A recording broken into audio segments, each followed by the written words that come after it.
Sign it or your brother dies tonight." Marco Vale didn't shout. He didn't need to.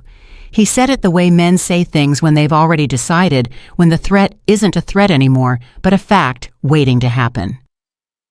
He had his daughter's wrist locked in his grip, the pen jammed against her palm, the contract spread open on the table like a wound. Serena looked down at her own hand shaking white, barely recognizable as hers, and understood in that moment that love had never been part of this equation. Her father wasn't saving the family. He was selling her. To a man she had met exactly once, a man who had never even learned her last name.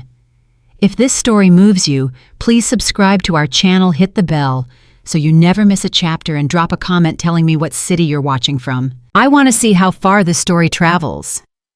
The morning of the wedding. Serena Vale woke up before the sun. Not because she was excited, not because she was nervous in the way brides are supposed to be nervous, that flutter of joy mixed with fear, the kind that makes your hands shake but your smile wide. No. She woke up because she hadn't slept. She had been lying in the dark since 2 a.m, staring at the ceiling of her childhood bedroom, counting the cracks in the plaster like they were a map to somewhere else. Anywhere else. Her dress was hanging on the back of the door. White. Of course it was white. Her mother had chosen it. Her mother had chosen everything, the flowers, the venue, the priest, the reception menu, everything except the groom. That choice had been made by her father over a bottle of scotch in a room Serena was never invited into. She sat up slowly and pressed her feet to the cold floor. "Get up," she told herself quietly. "Just get up." That was how she had survived most of her life, one instruction at a time. Don't think about tomorrow. Don't think about the whole staircase. Just find the next step. She walked to the window and looked down at the street below. A black car was already parked outside, had been there since midnight, she realized. One of his men, watching the house, making sure the merchandise didn't slip out before delivery. That thought hit her like cold water. Merchandise, was that what she was? She pressed her forehead against the glass and closed her eyes. Downstairs, she could hear her mother moving around the kitchen, the clatter of cups, the smell of coffee drifting up, normal sounds, domestic sounds, the kind of sounds that made everything feel like it was fine, like this was just another morning, like today wasn't the day her entire life was being handed over to a stranger. She heard footsteps on the stairs and pulled back from the window. Her mother appeared in the doorway. Elena Vale was a beautiful woman who had learned to keep her beauty small, to take up as little space as possible, to smile at the right moments, to never ask the wrong questions. She looked at Serena with eyes that held something complicated, something that wasn't quite love and wasn't quite guilt, but lived somewhere uncomfortable between the two. "You should start getting ready," Elena said. "Mom," Serena's voice was quiet, "tell me this isn't happening." Elena's expression didn't change. That was the worst part. She didn't flinch, didn't look away. She just set a cup of coffee on the dresser and smoothed an invisible wrinkle from the white dress. "Your father made a good deal," she said. "Dominic Varelli is powerful. You'll be protected. You'll never want for anything." "I want out of this." Serena felt her throat tighten. "That's what I want, and nobody is giving me that." "Serena." Her mother's voice dropped, not soft, but sharp, a warning. "Do not do this today. Please, for the family." There it was, those 3 words, "for the family," the sentence that had ended every conversation Serena had ever tried to start, the lock on every door she'd ever pushed against. For the family. As if the family was some living, breathing thing that needed to be fed, and she was the one being offered up. She said nothing more. She picked up the coffee cup and drank it standing up, dressed in the clothes she'd slept in, watching her mother disappear back down the hall. Dominic Varelli didn't believe in sentimentality. He believed in systems, structures, clear lines of exchange. You give me this, I give you that. We both walk away knowing exactly where we stand. That was how he had built everything. Started at 19 with nothing but a name that meant something. In the wrong parts of Brooklyn, worked his way through a decade of blood and silence and calculated risk, and emerged at 36 as the man other men called when they needed someone who wouldn't blink. He was getting dressed in the mirror of his penthouse suite when his consigliere, an older man named Enzo, knocked and walked in without waiting. "You should be downstairs." Enzo said. "Car's ready." "I know when the car's ready, Enzo." Dominic didn't look up from the cufflinks he was fastening. "I was there when we scheduled it." Enzo stood near this door with his hands behind his back, a habit he'd had for 40 years, since the days when standing wrong in front of the wrong man could get a hand broken. "You sure about this one?" he asked. Dominic finally looked up. "What's the question behind that question?" "The girl. She's young. She's 23. And sheltered," Enzo said carefully.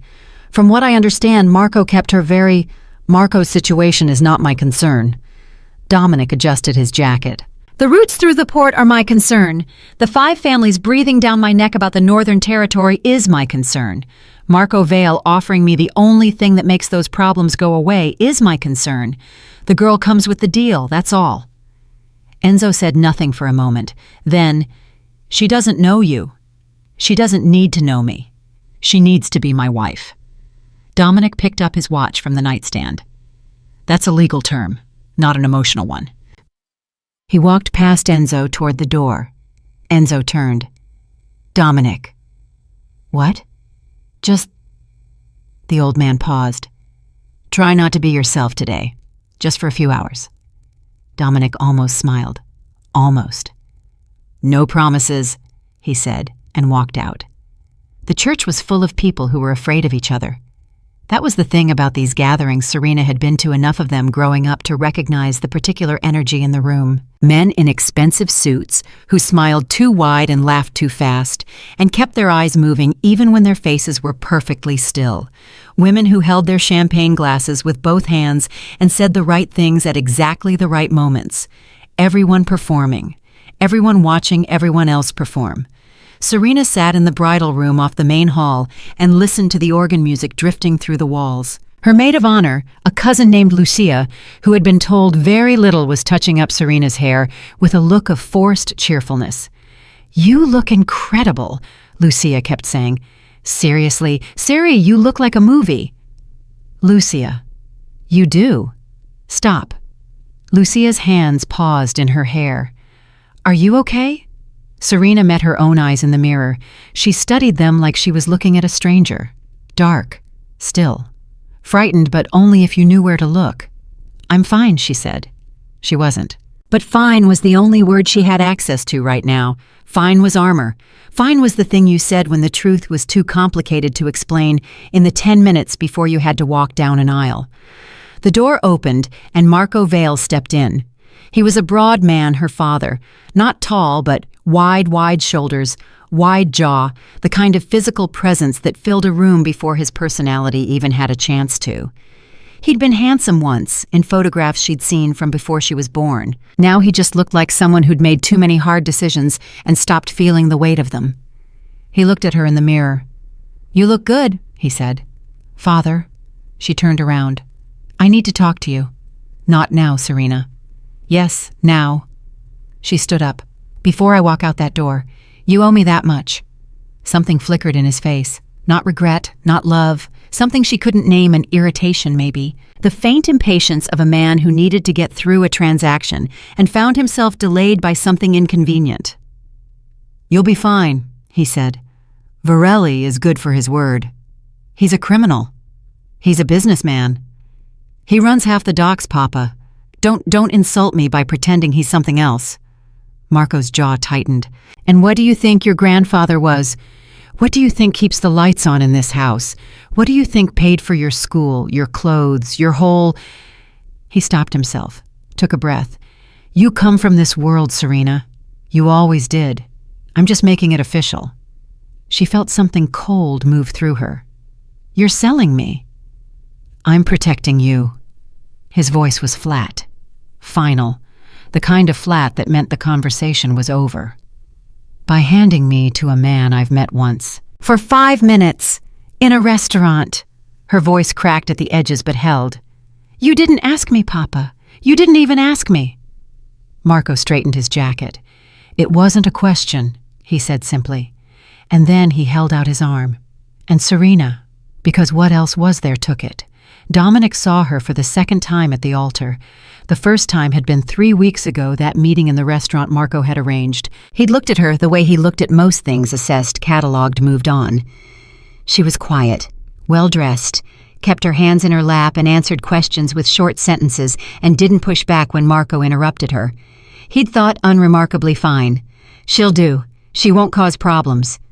Now, watching her walk down the aisle, he noticed something he hadn't caught the first time. Her eyes weren't down. They weren't doing the appropriate bridal thing, the soft downward cast, the modest smile. She was looking straight ahead, not at him exactly, more like through him, like she was looking at something on the other side of the room that only she could see, something that existed in a version of this moment where she wasn't here. He didn't know what to do with that. He was a man who prided himself on reading people. It was arguably his primary skill, more than the violence, more than the business acumen. He could sit across from someone for 10 minutes and know their pressure points, their lies, their weak places. It was how he stayed alive in a world full of people who wanted to take things from him. But this girl walking toward him, something in her face, wasn't reading the way he expected. He'd expected nervous. He'd expected resignation, maybe the particular flatness of someone who'd accepted a situation they didn't love but could live with. He hadn't expected whatever this was. The priest began. Dominic watched her hands. They were clasped in front of her, holding a small bouquet of white flowers. Her knuckles were white too, not trembling, just tight, controlled. The grip of someone holding themselves together by force of will. When the priest said her name, she answered clearly. No hesitation, no quaver. He almost respected it. Almost. When they exchanged rings, her fingers were ice cold. He noticed that too. He filed it away, without knowing why, what it would mean to him, later standing in the hallway of his own penthouse, with his heart doing something he didn't have a word for. The reception was exactly what these things always were. Toasts, handshakes, men leaning in too close to say things that sounded like congratulations, but were actually offers, veiled requests, soft threats wrapped in champagne. Dominic moved through it with the ease of long practice, a word here, a nod there, a hand on a shoulder, a look that could mean half a dozen different things depending on who was reading it. He watched Serena across the room. She was talking to someone's grandmother, an old woman in black lace, who was probably the most genuinely harmless person in the building. Serena had her full attention on the woman, head tilted slightly, and she was nodding and actually listening, and something about the way she was doing it looked real, like she was actually interested. Like this conversation in the middle of the most transactional event of her life was somehow the thing she'd chosen to be present for. Enzo appeared at his elbow. "She's not what I expected," the old man said, following Dominic's gaze. "Don't start. I'm just observing. Observe somewhere else." Dominic picked up his glass. "We leave at 9. Make sure the car is ready." "It's already ready." "Good." A pause. Then Enzo quietly, "She's scared, Dominic.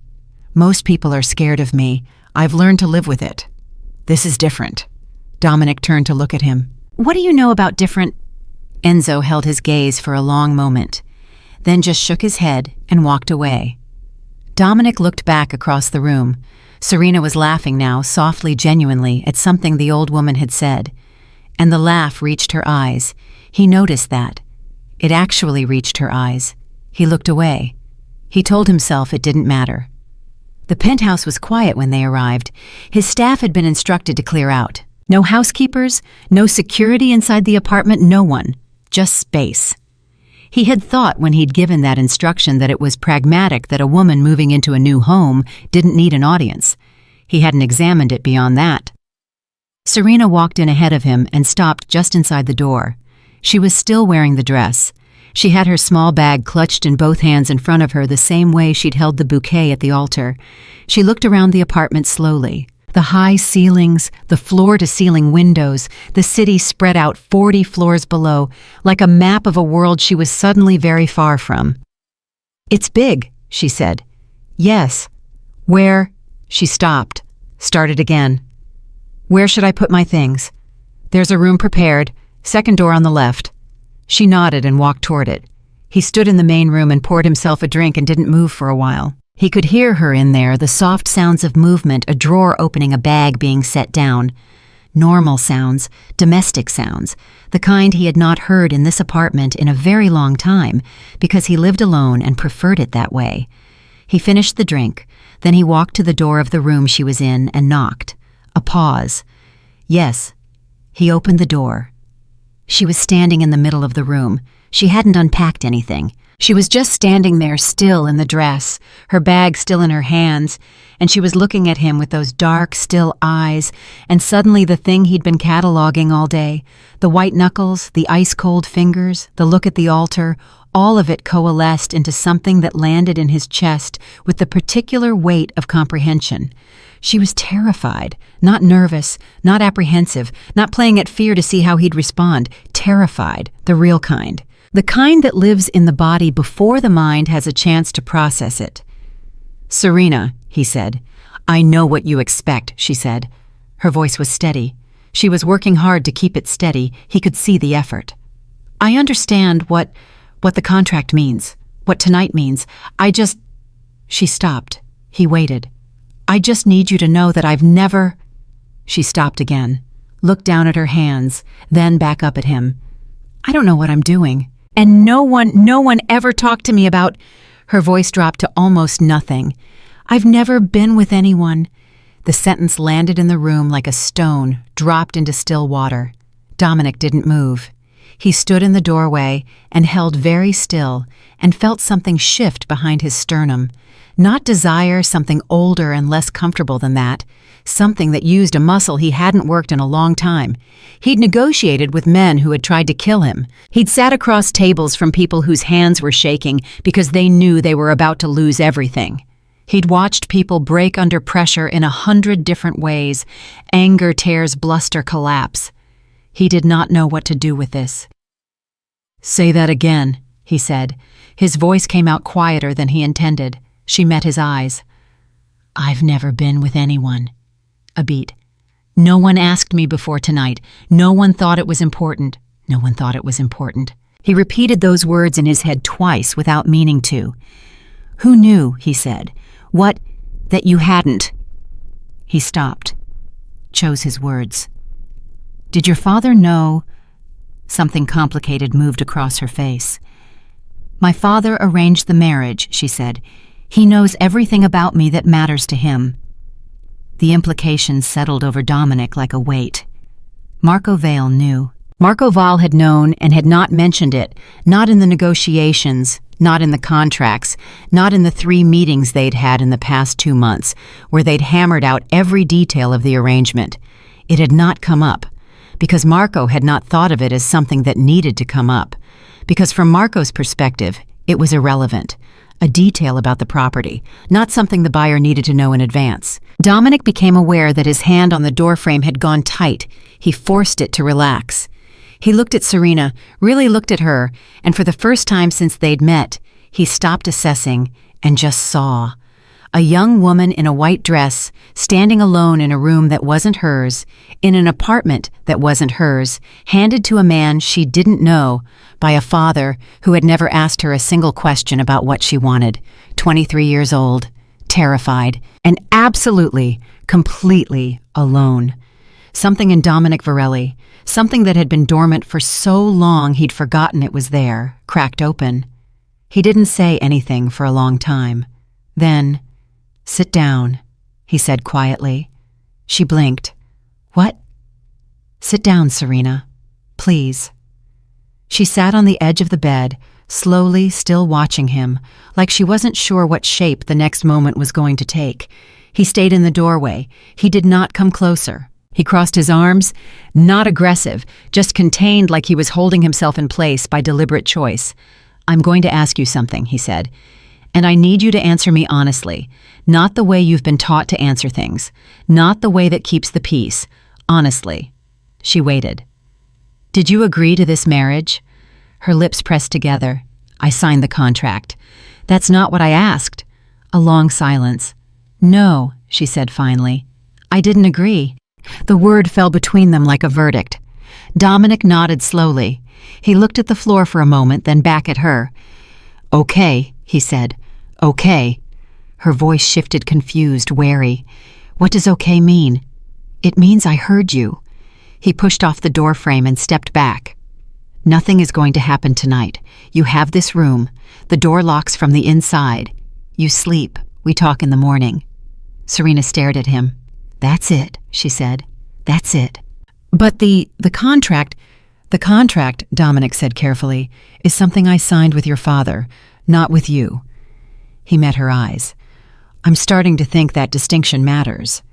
He turned and walked back toward the main room. He heard her voice behind him, small and unsteady. "Why?" He stopped. He didn't turn around. "Because I've done a lot of things in my life that I'm not going to apologize for," he said. "But I'm not going to do this." He kept walking. Behind him, he heard nothing. And somehow, that silence was louder than anything anyone had said to him all day. He sat alone at the window for a long time after that. The city moved below him the way it always did, relentless, indifferent, bright in the dark. He'd always liked that about it, the way it didn't stop for anything, the way it didn't need you to believe in it to keep running.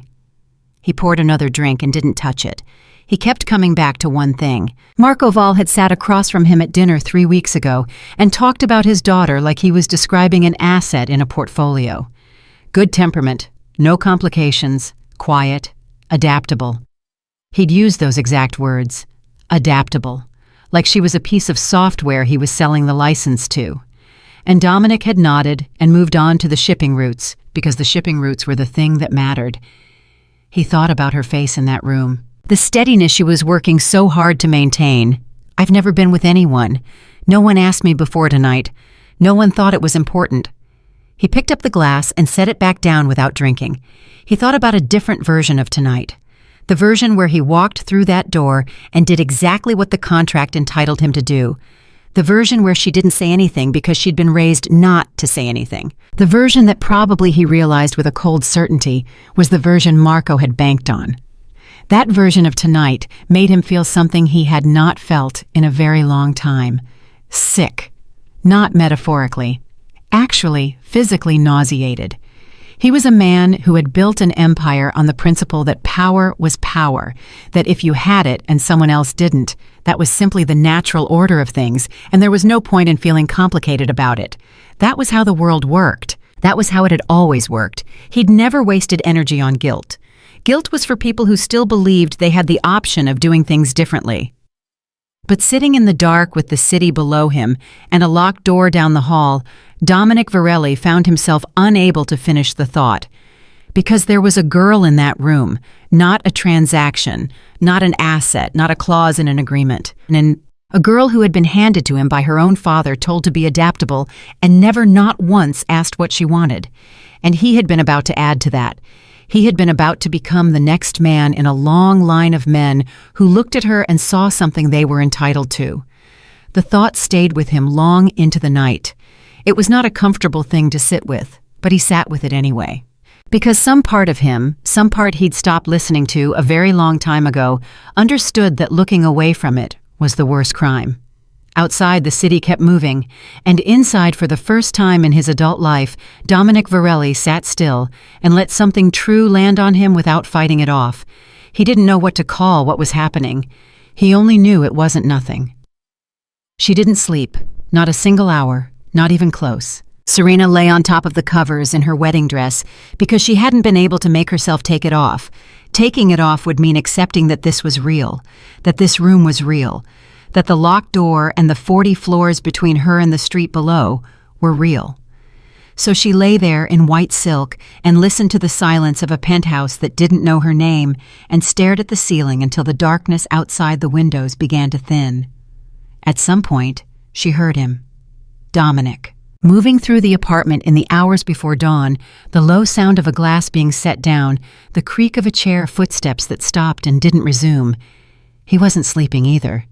She didn't know what to do with that information, so she filed it somewhere she couldn't reach and kept staring at the ceiling. Her wrist still ached where her father had grabbed her. She pressed her fingers to the bruise in the dark and let herself feel it, not because she wanted to, because it was real. Because reality, even painful reality, was something to hold on to when everything else felt like it was dissolving beneath her. She thought about her brother Luca, 20 years old, reckless in the specific way of young men who believe consequences are things that happen to other people. Her father's threat had not been an empty one. She knew that. She had known it the moment he said it, felt it in the way her body went cold from the inside out, the particular cold of a truth you've been avoiding that finally catches up to you. She had signed the contract to save Luca, and Luca didn't even know. That thought sat on her chest like something physical, like a stone. By the time pale light started seeping under the door, Serena had made a decision. She didn't know what the decision was exactly. It wasn't fully formed, didn't have a shape yet. But she knew it started with getting off this bed. Getting up, not waiting for something to happen to her. She had spent 23 years waiting for things to happen to her. She was done. She got up, washed her face, changed into the only other clothes she'd managed to pack in the bag she'd been allowed to bring: a simple shirt, dark pants. She looked at herself in the bathroom mirror and practiced something close to calm. Then she walked out of the room. Dominic was at the kitchen counter with a cup of coffee when she came out. He was still in the shirt from the night before, sleeves rolled to the elbows, jacket gone. He looked like a man who had spent the night sitting in his own thoughts and come out on the other side of them not entirely sure what he'd found. He looked up when she appeared. Neither of them said anything for a moment. Then she said, "You didn't sleep." "No, neither did I." He poured a second cup and set it on the counter across from him, not offering it, just putting it there, leaving it to her. She crossed the room and picked it up. They stood on opposite sides of the counter in the early morning quiet, and something about that image, the two of them still strangers in a kitchen that was his drinking coffee, neither of them had been able to earn through sleep, was almost absurd. She would have laughed if she'd had anything to laugh with. "I have questions," she said. "I figured you would. A lot of them." "Go ahead." She wrapped both hands around the cup the way she had at the reception, grounding herself in something solid. "What happens now legally, with the contract?" He looked at her steadily. "The contract is between me and your father. It covers business, the shipping routes, the territorial agreements, the protection arrangement for the Vale name. Those things stand regardless. And the marriage is also in the contract. So I'm still—" She stopped, tried a different word. "I'm still bound to it." "On paper." "On paper," she repeated. "What does that mean?" "It means paper can be renegotiated."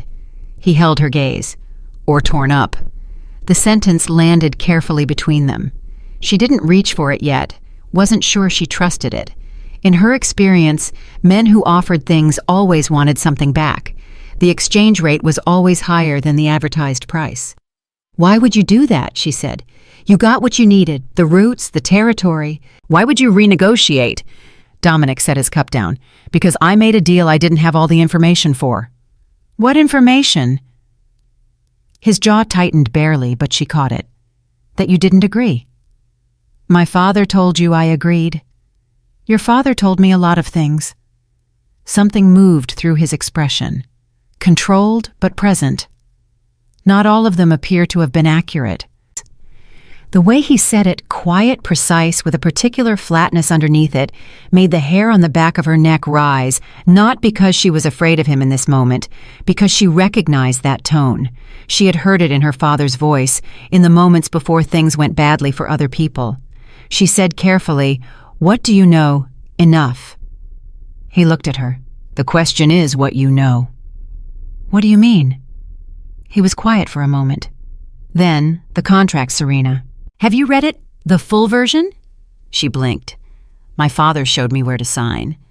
"That's not what I asked." She felt something shift in her chest, a slow, cold movement. "I wasn't shown the full document." "I know." "How do you know?" "Because I had my lawyer pull every page this morning at 4 a.m. His voice stayed even. "And there are clauses in that contract that you were never meant to see." The kitchen felt suddenly smaller. "What clauses?" she said. He looked at her for a long moment, and she understood from the way he was looking at her that what he was about to say was going to change something, possibly everything. "Your father," he said slowly, "negotiated a private payment into the agreement. separate from the business arrangements, paid out of a subsidiary account that doesn't appear in the main document. She didn't move. How much? $4 million. The number hit her like a physical thing. She put her cup down because she didn't trust her hands with it. $4 million, she said. Her voice sounded far away, like it belonged to someone else. Paid to an account in his name, not a business account. Personal. Dominic's eyes didn't leave hers. He sold you Serena, not the family, not the name. You. She gripped the edge of the counter. Her father had told her this was about survival, about protecting the family, about a deal that would keep everyone safe. He had looked her in the eyes, his daughter's eyes, and told her that this was the only way, that it wasn't about money, that he was making the hardest sacrifice a father could make. $4 million. He lied to me, she said. Not a question. A statement arriving at the wrong speed, too fast and too slow at once. Yes. Dominic said it simply, without softening it. She realized distantly that she appreciated that what she did not need right now was anyone softening it. She turned away from him and walked to the window. 40 floors down the city was already moving. Cars, people, the indifferent machinery of 8 million lives that knew nothing about this room or this moment or the particular way a person's world could rearrange itself in the space of a sentence. Her father had held her wrist and jammed a pen into her palm and told her that her brother would die if she didn't sign. And the whole time, there was $4 million waiting in an account with his name on it. She pressed one hand flat against the glass. "What do I do?" she said. Not to Dominic exactly, more to the city below, more to herself. "That's not a question I can answer for you." His voice came from across the room. He hadn't moved toward her. She noticed that. He was giving her space, deliberate, careful space, the kind that required him to actively stay in place. "Then why tell me?" She turned around. "If you could have just kept this quiet, held the deal, let everything run, why show me the contract?" He was quiet for a moment. Then, "Because you had a right to know what was done to you." She stared at him. Dominic Varelli, the man her father had described as cold, as transactional as a machine in a good suit, was standing in his kitchen at 6 a.m. telling her she had a right to know. She didn't know what to do with that either. "I need to call my brother," she said. "Okay. I need to talk to Luca before I figure out anything else. There's a phone on the counter. Take it." She picked it up. Her hands were steadier than she expected. Her mind underneath the shock had shifted into something that felt almost like clarity, sharp and cold and stripped of everything unnecessary. She dialed Luca's number from memory and listened to it ring. He picked up on the third ring, groggy. "Hello? Luca?" Her voice came out even, controlled. "It's me. I need you to listen." A pause. She heard him sit up. "Sari? Why are you calling from a number I don't... What's going on? Are you okay?" "I'm physically okay." She chose the word deliberately. "But I need you to listen to me very carefully, and I need you to not tell Papa I called." Silence. Then, "Sari, what happened?" "Did you know," she said, "about the deal, what Papa agreed to?" "I knew about the marriage, yeah." He said it was, "Did you know about the money, Luca?" Another silence, longer this time. "What money?" She closed her eyes. "He didn't tell you." "Serena, what money?" "He was paid $4 million, she said. "For me. A personal payment. Not for the family. For him." She heard Luca's breath change on the other end of the line, heard the specific sound of a person's reality cracking. "I signed the contract because he told me you would be handed over to Varelli's men if I didn't. He used you as leverage, Luca. He used both of us." The silence that followed was the kind that had weight. "I'm going to kill him." Luca's voice was low, barely controlled. "Serena, I swear to God, don't." She said it sharply. "Don't do anything. Don't go to him. Don't confront him. Don't touch anything. Do you understand me? He sold you. I know what he did." Her voice didn't break. She was surprised by that. Surprised, and also faintly grateful. She had not known until this moment that she was capable of this particular kind of steadiness. But if you go after him now, you become the problem. And I need you to not be the problem right now. I need you to be still. Can you do that for me? A long breath. Then, yeah. Barely. Yeah, okay. I'll call you when I know more. Sari. His voice cracked on her name. I didn't know. I want you to know that. I didn't know what he did. I know, she said. I know you didn't. She hung up and stood with the phone in her hand for a moment. Then she set it on the counter and turned to face Dominic. He had heard everything. He hadn't pretended otherwise, hadn't moved to give her privacy, because the apartment was what it was, and there was nowhere to go that wasn't the same space. He just stood there and listened and kept his face still. My brother didn't know, she said. I heard. My father used him to threaten me into signing, used his own son as a weapon. She heard her own voice as if from a distance, and Luca had no idea he was being used. Dominic said nothing, but something moved in his jaw. A tightening. Tell me something, she said, and I need you to be honest with me the way you were before. All right. Did you know before last night? Did you know any of it? He met her eyes directly. I knew Marco was desperate. I knew the Vale family was close to collapse. I knew he needed this deal more than I did, and I used that leverage in the negotiations. A beat. I did not know he was taking a private payment. I did not know the contract had been shown to you selectively. And I did not know that he had threatened your brother to get your signature. His voice was flat and precise. If I had known those things, the conversation at that dinner table would have gone very differently. She held his gaze for a long moment, testing it, looking for the lie. She was her father's daughter. In at least one way she had learned early to look for the lie. She didn't find one. Okay, she said. She walked back to the counter and picked up her coffee. It had gone cold. She drank it anyway. What do you want to do? He said. I want to see the full contract. He nodded and walked toward the desk at the far end of the room. He returned with a document, thick, printed, tabbed in several places with colored markers. He set it in front of her. She sat down and started reading. He went to refill his coffee and came back and sat on the other side of the counter and didn't speak. He didn't hover, didn't explain or guide her. Just let her read. She read for a long time. The deeper she got into the document, the quieter she became. Not the quiet of shock, she was past shock, now had burned through it, somewhere between the phone call and the coffee going cold. This was a different quiet, the quiet of someone assembling a complete picture from pieces that had been carefully scattered. Her father's signature was on every page. Her signature was on 4 pages at the end. The pages she'd been shown, the pages that agreed to the marriage, the transfer of her legal residence, the terms of cohabitation. The $4 million clause was on page 11, a page she had never seen. She turned to page 11 and read it twice.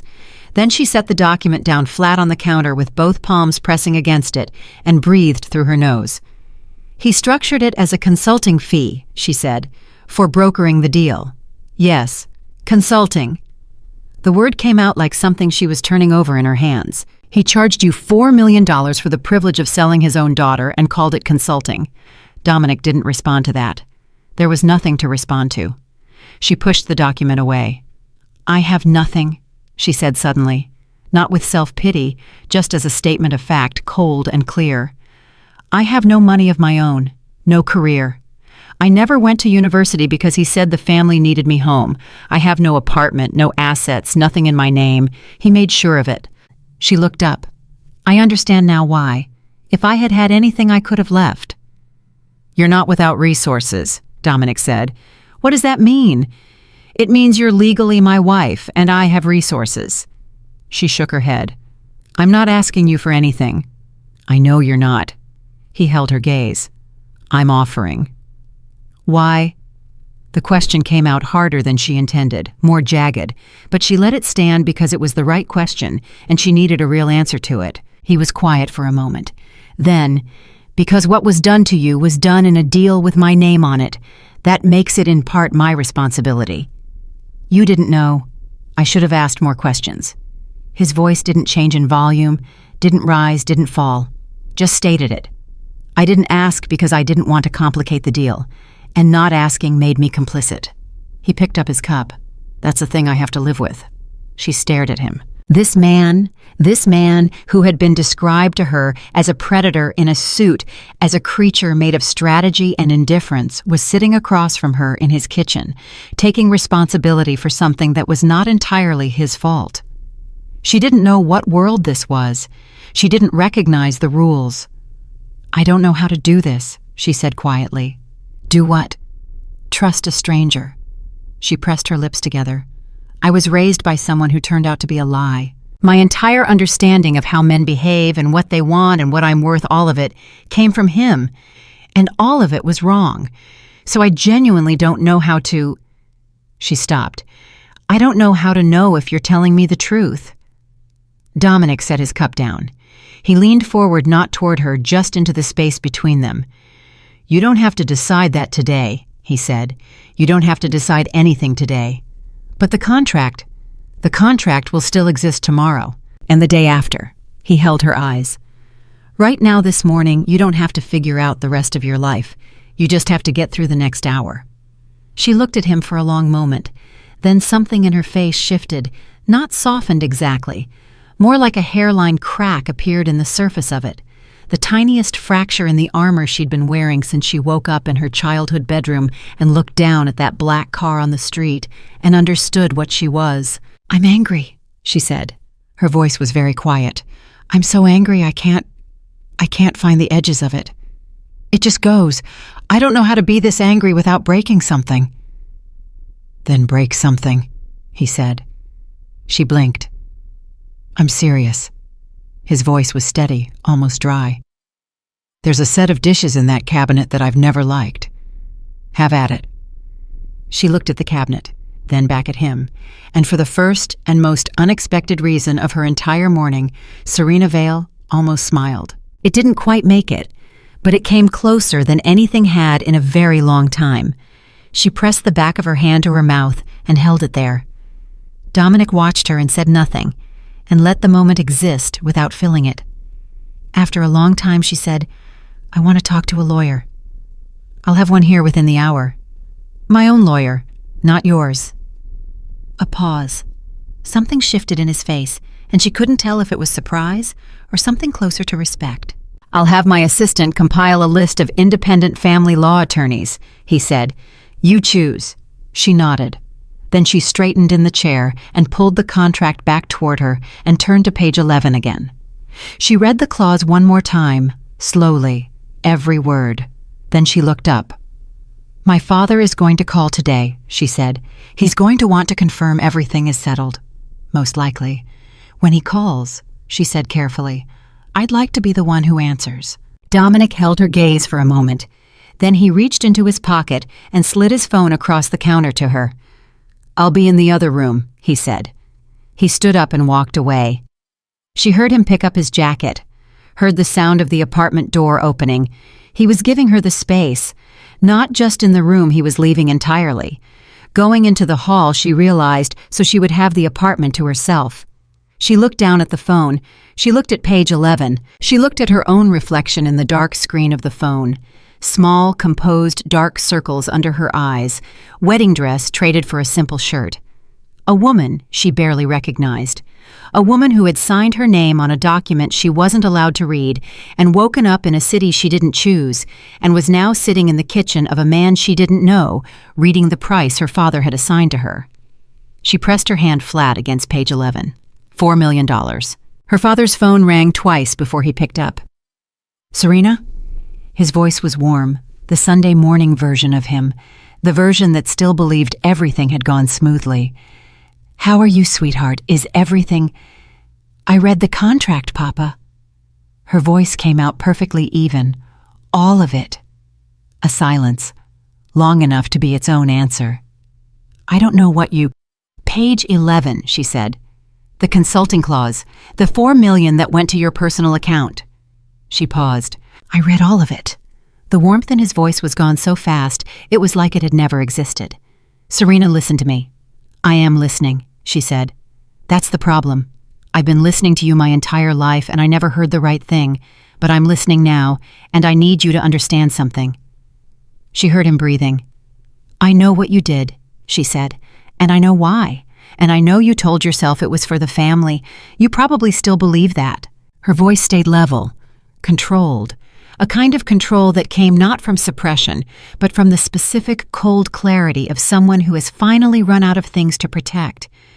"But I need you to know that it's not a secret anymore, that the man you sold me to is the one who showed me the truth." Another silence. Then her father's voice, low, careful, and newly dangerous. "Be very careful, Serena." "I am being careful," she said. "I'm being careful for the first time." She ended the call, set the phone on the counter, pressed both palms flat against the cold surface, and breathed. Outside the apartment door, she heard nothing. He was still there. She somehow knew he was still there, just outside, giving her exactly the space she'd asked for without her having to ask for it. She looked at page 11 one last time. Then she closed the contract. The lawyer's name was Catherine Marsh, and she arrived at 11 o'clock with a briefcase, a no-nonsense handshake, and the particular energy of a woman who had spent 20 years in family law and had long since stopped being surprised by anything human beings did to each other. She was in her mid-50s, silver-haired, and she looked at Serena across the dining table with eyes that were sharp and entirely without pity, which was exactly what Serena needed. Dominic had come back inside an hour after Serena's phone call to her father. He hadn't asked how it went. He'd looked at her face and read what he needed to from it and said simply, "I'll make the call," and then gone to arrange the attorney. No commentary, no questions, no performance of concern that was really just curiosity in a better suit. She was starting to understand that this was how he operated efficiently, and with a precision that under different circumstances would have frightened her. Right now, it just felt like someone finally moving at the same speed as her thoughts. Catherine opened the contract on the table between them and went through it methodically page by page while Serena sat across from her and listened, and Dominic positioned himself near the window, far enough to signal he wasn't part of this conversation, close enough that Serena understood he wasn't going anywhere. "The primary issue," Catherine said, tapping page 11 with one finger, "is the undisclosed payment. In contractual terms, a hidden financial incentive to one party that was not disclosed to another signatory, particularly a signatory who was not given access to the full document, constitutes a fundamental breach of good faith." "In plain language," Serena said. "In plain language, your father committed fraud." Catherine said it without drama. "Just a fact. He misrepresented the nature of the agreement to you, concealed material terms, and used coercion, the threat against your brother, to obtain your signature. Any one of those elements would be sufficient to challenge the validity of your consent. Together, they build a very strong case." Serena absorbed this. "Can the marriage be annulled? Given the circumstances, yes. Coercion is recognized grounds. The concealment of material contract terms strengthens that argument significantly." Catherine glanced toward the window. "However, there are complications." "What complications?" Dominic said from across the room. Catherine looked at him directly. "The business arrangements in the contract are legally separate from the marriage itself. Challenging the marriage doesn't automatically unwind the shipping route agreements or the territorial arrangements. Those stand on their own documentation." A pause. "Which means if the marriage is annulled, Mr. Varelli retains the business benefits he negotiated, and Ms. Vale receives nothing." The room went quiet. Serena looked at the table.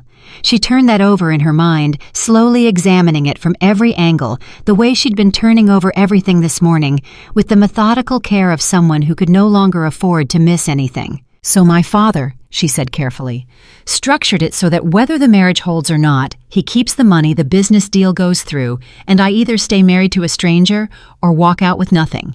She looked up. "He covered every exit." "That appears to have been the intent, yes," Catherine said. Serena laughed. It came out short and humorless, and she pressed her lips together to stop it. "He's thorough, I'll give him that." Dominic pushed off the wall. He walked to the table and stood at the end of it, not sitting, just standing with his hands in his pockets. "There's another angle," he said. Catherine looked at him. "The fraud." His voice was measured. If Marco Vale fraudulently induced this contract, misrepresented terms, concealed payments, coerced a signatory, then the question isn't just whether the marriage is valid. The question is whether the entire agreement is tainted. Catherine tilted her head. You'd be arguing to void the contract that benefits you. I'm aware of that. A silence. Serena looked at him. He was looking at Catherine, jaw set, entirely serious. If I pursue that argument, he continued, the business arrangements unwind along with the marriage. I lose the shipping routes. The territorial agreements dissolve. Everything Marco promised me goes back to zero. He looked at Serena then. But she's free, clean. No obligation, no debt, no contract holding her anywhere. Catherine looked between them. For the first time since she'd arrived, something shifted in her professional composure, not much, just a fraction. That is an unusual position for someone in your situation to take, Mr. Varelli. I'm aware of that too. Serena felt something move through her chest. She didn't name it. She wasn't ready to name it. Why? She said. Her voice came out lower than she intended. He looked at her steadily. We had this conversation this morning. Have it again, a beat. Because it's the right thing to do. People in your world don't usually... I know what people in my world usually do. His voice was quiet and without apology. I've been people in my world for a long time. I'm telling you what I'm choosing to do right now. Those are two different things. She held his gaze for a long moment. Then she turned back to Catherine. I need to think about this. Of course. Catherine began gathering her papers. But I'd recommend not taking too long. If your father becomes aware that you've engaged independent counsel and are reviewing the full contract, he may move to protect himself legally before you have the chance to act. She closed her briefcase. Men who build contracts like this one don't usually wait to see what happens next. She left 20 minutes later. The apartment felt different after she was gone. Quieter, but not emptily so. More like the quiet of two people who had too much to say and were figuring out where to start. Serena stood up from the table and walked to the window. Not Dominic's window, the other one on the opposite side of the room, facing a different slice of the city. She needed a view that wasn't his. My mother is going to call, she said. Probably. And when she does, she's going to tell me to come home. She's going to say my father is upset and that I'm making things worse and that the family needs me to be reasonable. She pressed one finger against the glass. She's going to use every word except the true one. What's the true one? That she's scared. Serena's voice stayed even. She's been scared her whole life. She married a man who scared her, and she learned to make herself small enough that he mostly didn't notice her, and she taught me to do the same. She paused, except I think somewhere along the way she forgot that she was teaching me. She thought she was protecting me. Behind her she heard Dominic move, not toward her, just a shift in the room. Did she know about the payment? I don't know. She turned around. That's what I can't figure out. I can't tell if she was part of it or if she was just another person he kept in the dark to keep convenient. Her jaw tightened. I'm not sure which one is worse. Her phone rang. She looked at the screen. Elena Vale. She looked at Dominic. You don't have to answer, he said. No. She picked it up. I do. She answered. Serena. Her mother's voice came through tight and fast, the specific cadence of a woman trying to keep a conversation on rails before it could derail. I need you to listen to me. Your father he's not doing well. He's very upset. Whatever you said to him this morning. Mama. Serena's voice came out with a gentleness that surprised her. Did you know about the money? A silence. It lasted 3 full seconds. Serena counted them. What money, her mother said. And the way she said it, the slightly too flat tone, the absence of the natural rise at the end that questions usually carry, landed in Serena's stomach like a cold stone. The $4 million, Serena said quietly, that Papa took for signing me into this marriage, did you know about it? Another silence, shorter this time. That is a family matter, her mother said carefully. That is between your father and Pane Mama. Serena's voice broke at the edge. Just a fraction. Look me in the eyes right now. I know you can't because we're on the phone, but look me in the eyes in your mind right now and tell me you didn't know. The silence this time was the longest of all, and that silence was the answer. Serena pressed her free hand flat against her stomach. "Okay," she said. "Serena, listen, families are complicated. The situation was we were in trouble. We needed your father, needed to find a way to—" "You knew." Serena's voice was very quiet. "You watched him put that pen in my hand. You helped me into that dress. You fixed my hair." She stopped, swallowed. "You knew the whole time." "I was protecting you," her mother said. The words came out fast, urgent. "Varelli is powerful. He would keep you safe. That was real, Serena. Whatever else happened, that part was real. You protected yourself." The gentleness was still in her voice. That was the worst part. She couldn't seem to make it go away, even now. "You protected your life with Papa, and you used me to do it. That is not— I have to go, Mama." "Serena, please don't." She ended the call. She stood very still with the phone in her hand. She had cried exactly once in the past 24 hours, briefly alone in the dark, lying on a bed in a dress that wasn't hers in the hour between 2 and 3 in the morning when the adrenaline had thinned and the reality had rushed in to fill the space. She had let herself have 3 minutes of it and then stopped because she didn't know how to cry and stay functional at the same time, and functional was what she needed. She needed it again now. She pressed the phone against her chest and looked at the ceiling. Dominic said nothing. He stood across the room and let her have the moment completely. After a while, she lowered her head. "She knew," she said. "I heard. My mother." She said it like she was still processing the shape of it. "She knew what he was doing. She helped him do it. And she let me believe she was just as in the dark as I was." She set the phone on the table. "I've been feeling sorry for her my whole life. I've been protecting her feelings for 23 years. I thought she was a victim too." "Maybe she is," Dominic said, not defending Elena, just offering the complexity. "Maybe," Serena's voice hardened. "But victims don't watch their daughters get sold and then fix their hair." She walked to the kitchen and poured herself a glass of water and drank half of it in one go. Then she set the glass down and turned around and looked at him with eyes that were completely clear. No tears, no trembling. Just the particular steadiness of someone who has hit the bottom of a thing and found against all expectation that they can stand on it. "I want to go back to what you said to Catherine," she said. He waited. "You'd void the entire contract, lose the shipping routes, the territorial arrangements, everything you negotiated." She kept her eyes on his. "That's not a small thing. I don't know exactly what that costs you, but I know enough to know it's significant." "It is. And you do it." "Yes. Why not just annul the marriage and keep the business deal? That's the simpler move. You get rid of me. You keep the routes. You're no worse off than you were before Marco came to you." Something moved in his expression. "Because the business deal was built on a fraud. I don't keep what was obtained through deception. Not my style." She shook her head slowly. "That's not all of it." A beat.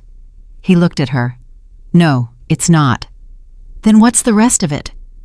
He was quiet for a long moment, long enough that she thought he wasn't going to answer. Then, "Your father used my name to do what he did to you. He put my signature on the document he used to trap you. He made me the mechanism." The flatness in his voice had something underneath it, now something she recognized from her own voice this morning when she'd been too angry to find the edges of it.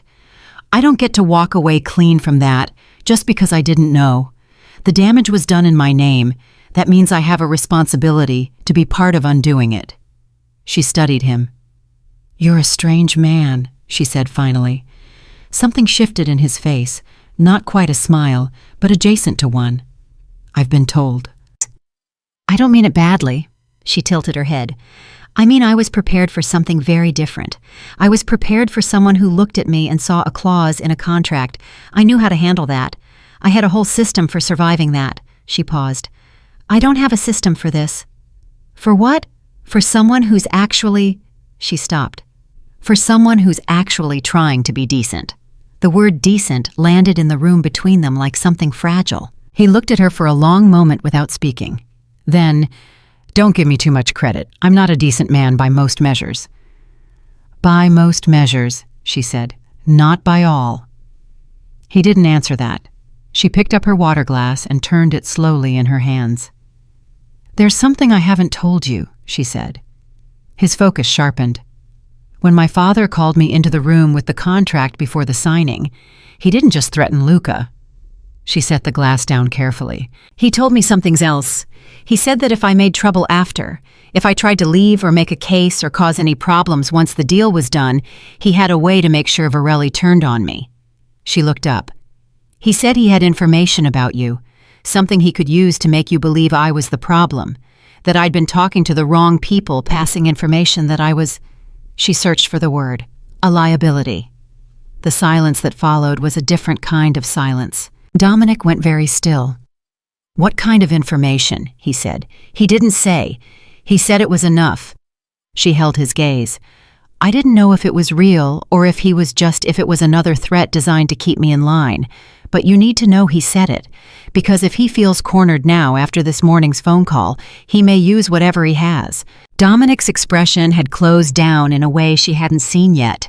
Not cold exactly, but contained in a way that felt different from his usual containment, more focused, more dangerous. "What did he say exactly?" he said. "His exact words." "He said I have enough on Varelli to make him bury you himself, and you'll never see it coming because you'll think he's the one person on your side." She watched something happen behind his eyes, a rapid interior calculation. She could see it moving even if she couldn't read the results. "He's had someone inside," Dominic said. It wasn't a question. "Inside what?" "My operation."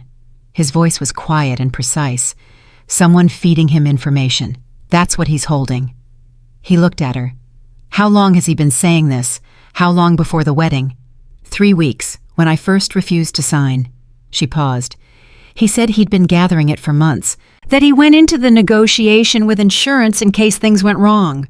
Dominic turned away from her, walked to the window, his window this time.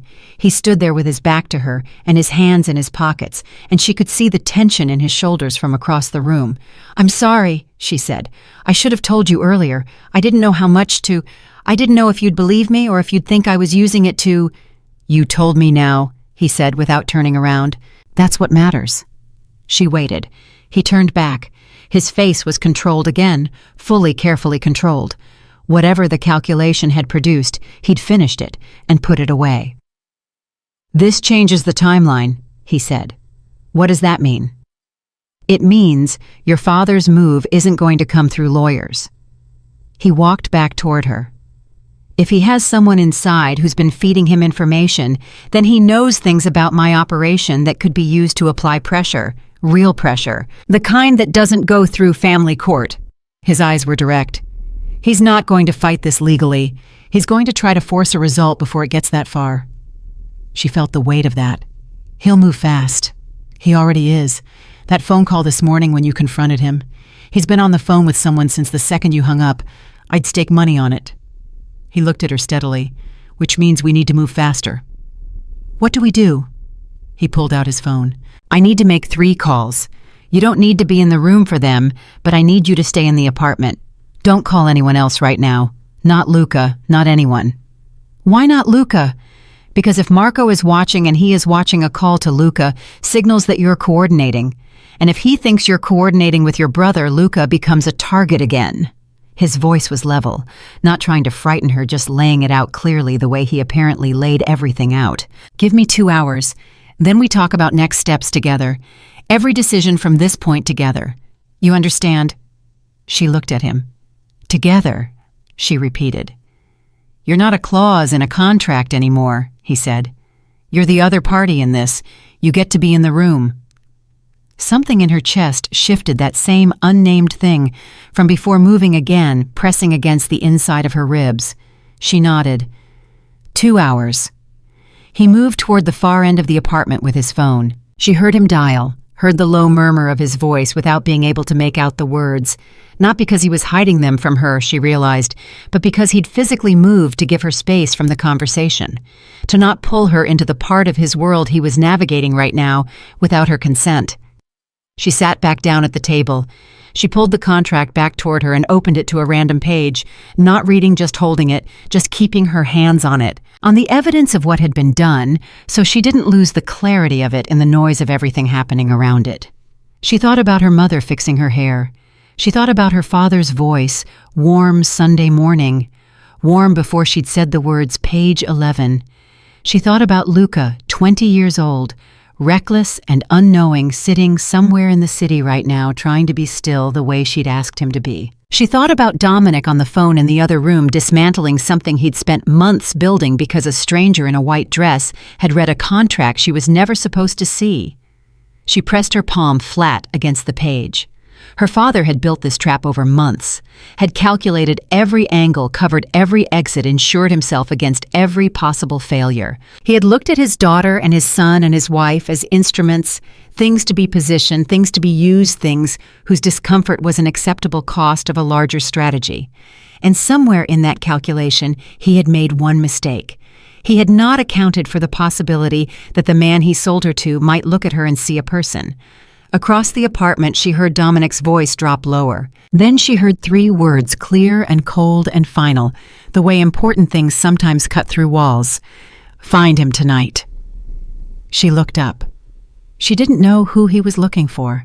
She knew with the same cold certainty that had been carrying her through this entire morning that her father's window of time was narrowing. That he had set something in motion, and the motion was going to arrive somewhere, and the question was whether she was going to be ahead of it or behind it when it did. She thought about what Catherine had said. Men who build contracts like this one don't usually wait to see what happens next. She looked down at page 11. $4 million. Her price. She closed the contract again slowly, deliberately, and set both hands flat on the cover. She had signed her name on 4 pages she'd been allowed to see. She was going to need to write her name on a very different kind of document before this was over. And this time she was going to read every single word first. The 2 hours Dominic asked for turned into 3. Serena didn't complain. She sat at that table with the closed contract in front of her, and she waited, and she used the time the way she'd learned to use every difficult stretch of time in her life by going very quiet inside herself, sorting through what she knew versus what she felt versus what she needed to do next, arranging those 3 things into some kind of order she could act on. What she knew, her father had committed fraud. Her mother had known. There was someone inside Dominic's operation feeding Marco information. The contract was legally vulnerable. Time was not on her side. What she felt, she wasn't ready to go into that yet. She put it in a separate room in her mind and closed the door. Later. All of it, the grief, the anger that had no edges, the complicated wreckage of 23 years of a family she had believed in later. What she needed to do next, stay sharp, stay present. Don't let the grief open the door and walk in before she was ready for it.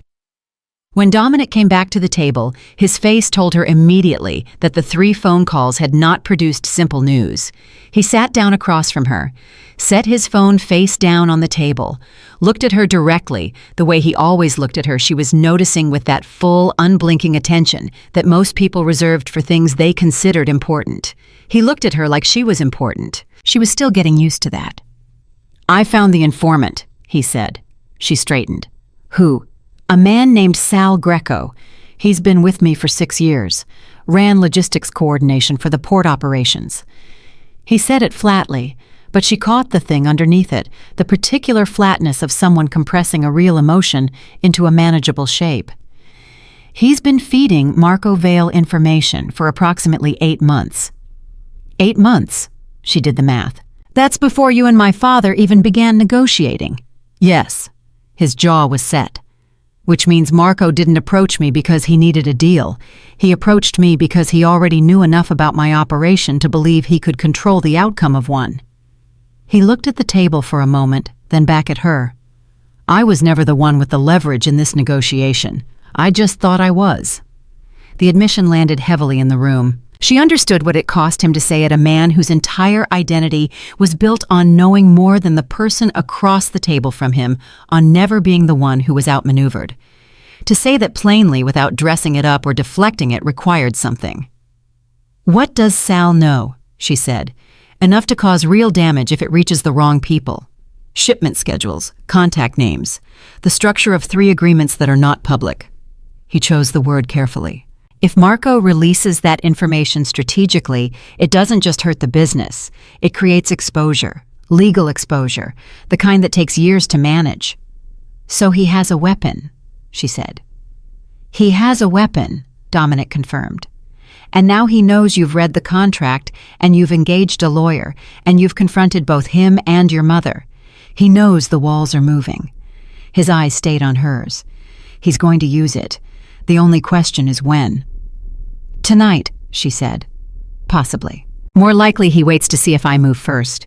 He wants me to react before I think, because a reactive move is a visible move, and a visible move gives him something to respond to. He paused. He's been doing this a long time. He knows how to wait. So do I, she said. Something shifted in his expression, almost imperceptibly, but she caught it. There's something else, he said. She braced. Sal Greco, before I relieved him of his position this afternoon, he told me something Marco said to him last week, before the wedding. Dominic picked up his phone, turned it once in his hand, set it back down. Marco told him that the marriage was a means to an end, that once the business arrangements were secured, the plan was to use the marriage contract itself as ongoing leverage against me. If I ever moved against the Vale family, the contract would be weaponized, used to claim I had agreed to terms that benefited the Vales beyond what's documented, to dispute the shipping routes, to create a legal and public mess that would take years to untangle. Serena stared at him. He didn't just sell me to you, she said slowly. He sold me to you so he could use me as a permanent hostage. She heard the words as she said them, heard how accurate they were. As long as I was your wife, he had a hook in you. Any time you became inconvenient to him, he could pull it. Yes, and me. Her voice stayed even, but something beneath it cracked at the base. I would have just been sitting in this apartment not knowing any of it, not knowing I was the mechanism. She pressed her hands flat on the table. He had a plan for every version of this, including the version where I was happy, where I settled in and made a life and never looked at page 11. Yes. Because in that version, she said, I was even more useful, compliant, embedded, a real wife who would advocate for her father's family out of genuine loyalty. She looked up. He was counting on me eventually loving you. The sentence arrived in the room, and neither of them immediately moved away from it. Dominic held her gaze. It was a sophisticated play, he said quietly. It's a monstrous play, she said. It's the most monstrous thing I've ever... She stopped, pressed her lips together. He built a human being into a long-term strategy.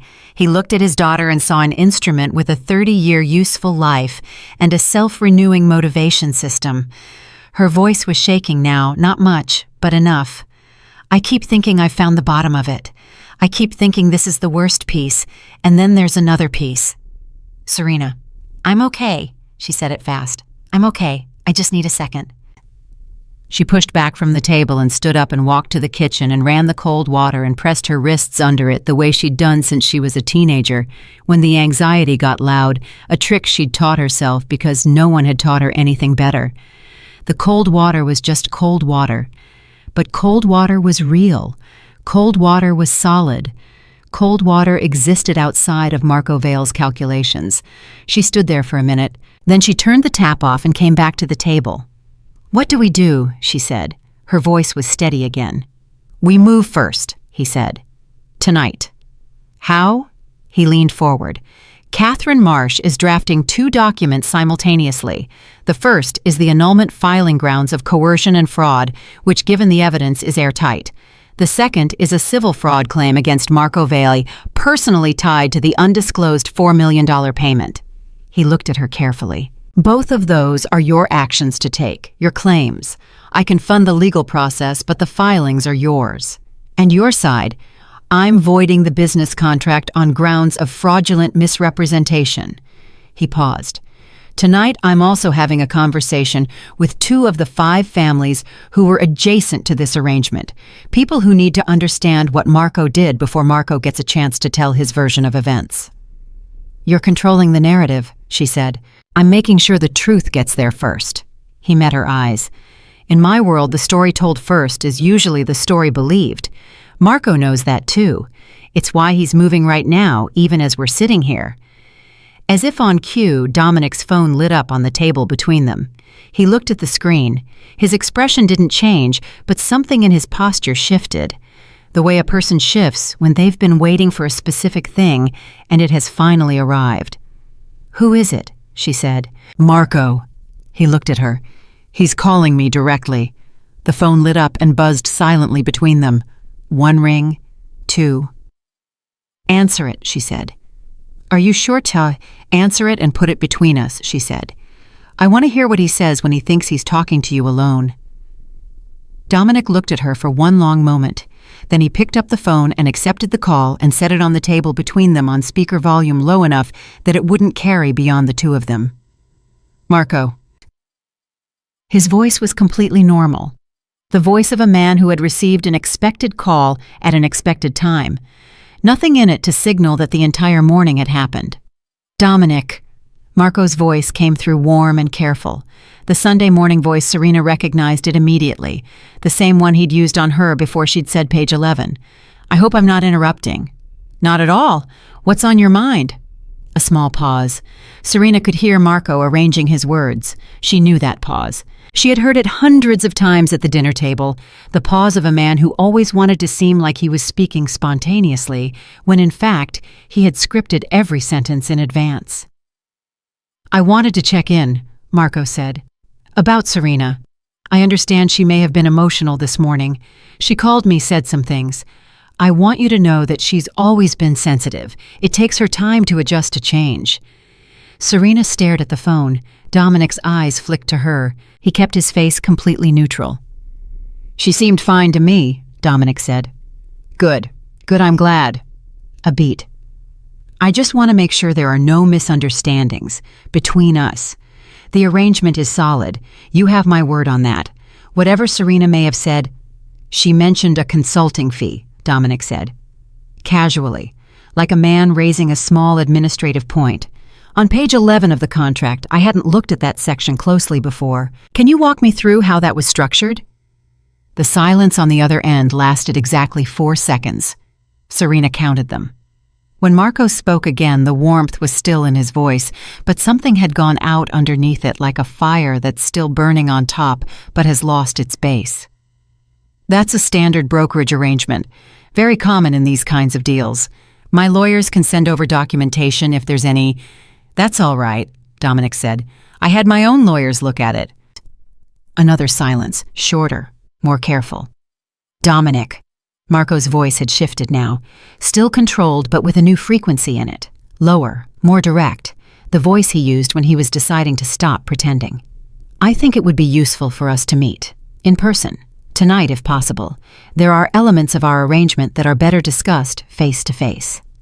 "I agree," Dominic said. "Name the place." "The usual restaurant, 9 o'clock. I'll be there." He ended the call. The apartment went quiet. Serena looked at him. "You're going?" "Yes."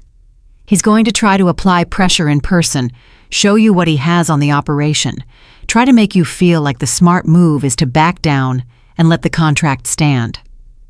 "That's what I expect." "And what are you going to do?" Dominic picked up the phone and stood. "I'm going to let him make his case." He looked at her steadily. "And then I'm going to show him what I've built in the last 3 hours." "What have you built?" "A room full of people who now know the true version of events." His voice was quiet and certain. Marco's leverage depends on isolation, on everyone seeing only the piece of the picture he wants them to see. The moment the full picture is visible to enough of the right people, the leverage dissolves. He put his phone in his pocket. "He spent 8 months building his position. I've spent 3 hours dismantling it. In this business, 3 hours is enough if you move correctly." She stood up. "I want to come." He stopped. "Serena." "He's my father." Her voice was flat and clear. "Whatever happens in that room, whatever he says or threatens or tries to negotiate, I am the person he did this to. I should be there. It's not safe. I didn't ask if it was safe."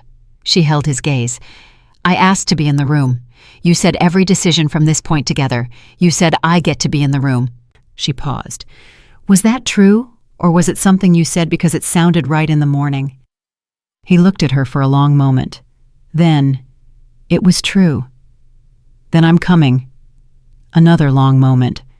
She could see him calculating not whether she was capable, she understood. He was calculating what her presence in that room would mean tactically, what it would signal, how it would change the dynamic. She watched him decide.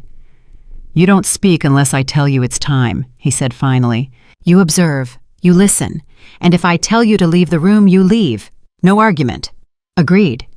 And you understand that your father in that room is not going to be the man who made you coffee on Sunday mornings. He's going to be someone else, the version of him that built all of this.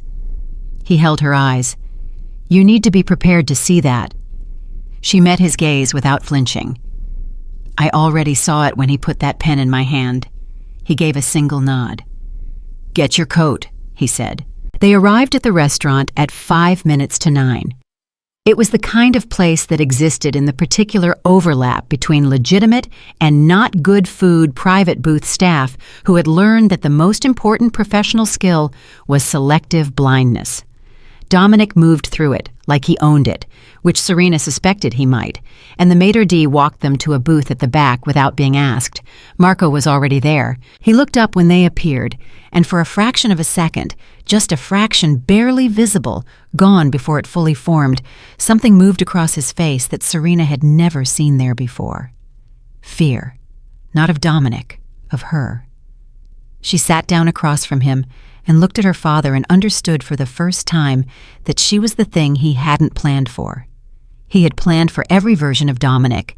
He had planned for lawyers and contract disputes and power negotiations. He had not planned for his daughter to walk into this room with clear eyes and nothing left to protect. Serena. His voice was careful. I didn't know you'd be joining us. No, she said. You didn't. Dominic sat beside her. He said nothing. He poured water from the carafe on the table with the ease of a man entirely at home in this room, and waited. Marco looked between them. The calculation behind his eyes was almost visible. She could see him adjusting, revising, looking for the version of this meeting where he still controlled the outcome. Dominic, he said, shifting to face him, I think there may have been some confusion this morning, some misunderstanding about certain elements of the contract. I want to assure you that everything was structured in good faith and, Marco, Dominic set the carafe down. I'm going to stop you there. His voice was entirely pleasant, the pleasantness of a man who has already won and is giving the other party the courtesy of not making it ugly before it's necessary. I'm not confused. I'm not operating on a misunderstanding. I've had 3 attorneys review the full document. I've spoken with representatives from 2 of the families, and I've had a very illuminating conversation with Sal Greco. Marco's face went still.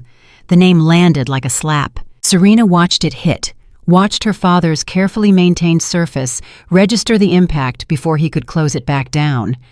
Sal Greco, Marco repeated. His voice had gone very neutral, the neutrality of a man buying himself time. He told me about the 8 months, Dominic said. The information flow, the structure you were building. A pause. He told me about the conversation you had with him last week, about the long-term use of the marriage as leverage. Dominic tilted his head slightly. You're a thorough man, Marco. I'll give you that. 8 months is thorough. The silence at the table was absolute. Serena looked at her father. She watched him process, watched the options close one by one behind his eyes. The man who had always had an exit was finding the exit sealed. Whatever Greco told you, Marco began, is corroborated, Dominic said simply.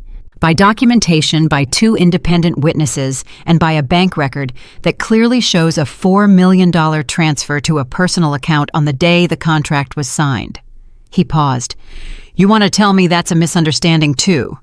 Marco's jaw tightened.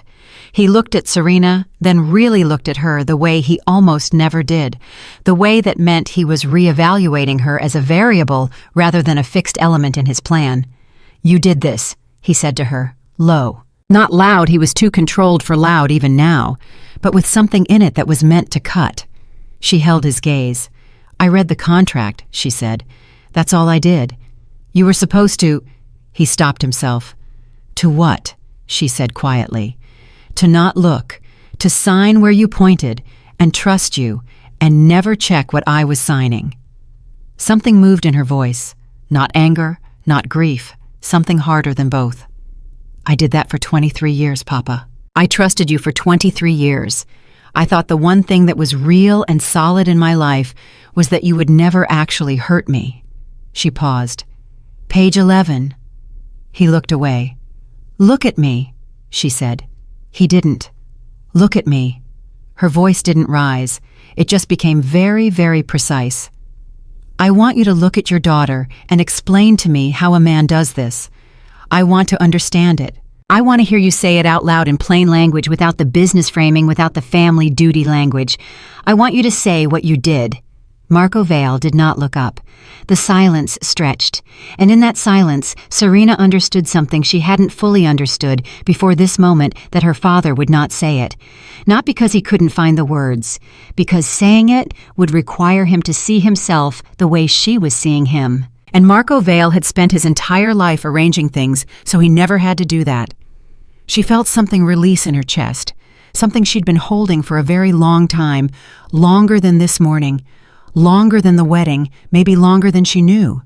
The hope, she realized, the last small irrational hope that there was a version of this where her father could look her in the eyes. He couldn't. He never would. She picked up the water glass and took a slow sip and set it down, and when she set it down, she felt lighter than she had in years. Dominic looked at Marco. Here's what happens now. He set his voice back to that quiet, pleasant certainty. I'm voiding the contract on grounds of fraudulent misrepresentation. The business arrangements dissolve. The $4 million transfer is being reported to appropriate parties tonight, not as a negotiating tactic, as a factual disclosure. And the information you were holding about my operation has been rendered irrelevant by the fact that I've already disclosed it to the relevant parties myself. He paused. You held that card for 8 months. I emptied it in 3 hours. Marco looked at him then. The warmth was entirely gone now. What was left was something older and more honest, the face of a man who had played a long game and watched it collapse with the specific expression of someone who cannot quite believe it. You're destroying everything, he said. You destroyed it, Dominic said, the night you put a pen in your daughter's hand and told her to sign something she hadn't read. Marco's eyes moved to Serena one more time. And something happened in them, something that might, in a different man, in a different life, have been remorse.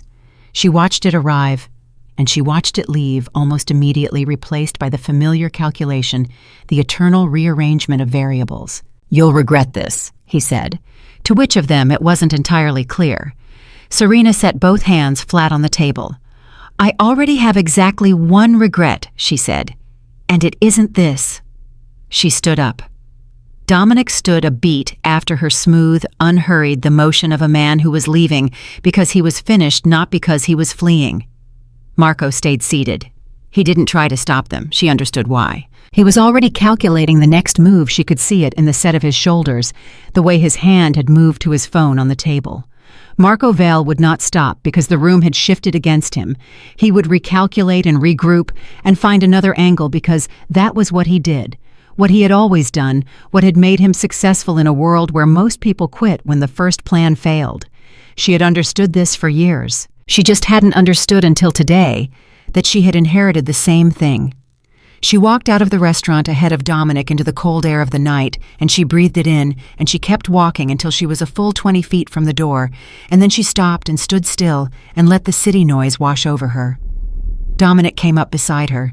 He didn't stand too close. He never stood too close. She noticed that every time. You okay? He said. She thought about the question, really thought about it. No, she said. Not yet. A pause. But I'm going to be. He nodded. They stood there for a moment in the city noise and the dark. Then she said, He's going to make another move. You know that. Yes. Something we haven't anticipated. Probably. Are you scared? She said, not testing him, genuinely asking. She wanted to know. He was quiet for a moment. I don't scare easily. That's not what I asked. He looked at her. In the dark and the city light, his face was harder to read, but she was getting better at it. She had been reading it all day. He got further inside than anyone has in a long time, he said finally. That bothers me more than scared. A pause. Yes, in a way. She nodded. Good, she said. He raised an eyebrow. It means you're taking it seriously, she said. Men who aren't scared of anything stop paying attention to the right things. Something moved through his expression. That almost smile again, the one that never quite arrived. Where did you learn that? He said. She looked back toward the restaurant door.